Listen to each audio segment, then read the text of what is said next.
ডুয়ার্সের এই যে সময়টার উপর দিয়ে আমরা এখন যাচ্ছি, এই 5-6টা দিন বড়ই মায়াবী। সারাদিন সূর্যি মামার দেখা নেই।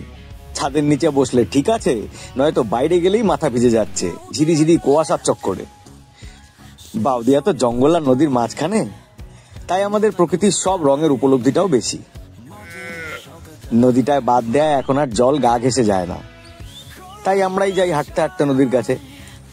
জঙ্গল ছোট হচ্ছে, চা বাগান বড় হচ্ছে, আর জঙ্গল যাদের বাড়ি তারা মানুষের বাড়ি ভাঙছে।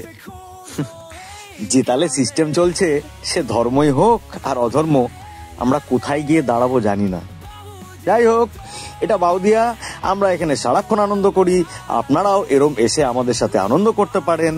আমরা সারাক্ষণ গান গাই, কীর্তন করি, খেলাধুলা করি, সবাই মিলে মাটিতে বসে চিৎকার করে গাই পুরানো সেই দিনের কথা। ভুলবি কিরে হায় ও সে চোখের দেখা প্রাণের কথা, সে কি ভোলা যায়। আমরা 90 দশকের বাচ্চারা যেসব খেলা খেলতাম, মানে ছোটবেলায় চিবুড়ি, কিতকিত, গোল্লাছুট, পিট্টু, এই সব আমরা আবার খেলবো। গোল করে পুরোনো দিনের মতো বসে আড্ডা মারবো। নয়তো কাজ কাজ করতে করতে কবে যে বুড়ো হয়ে যাব কে জানে। আচ্ছা, দেখা হচ্ছে বাউদিয়ায়।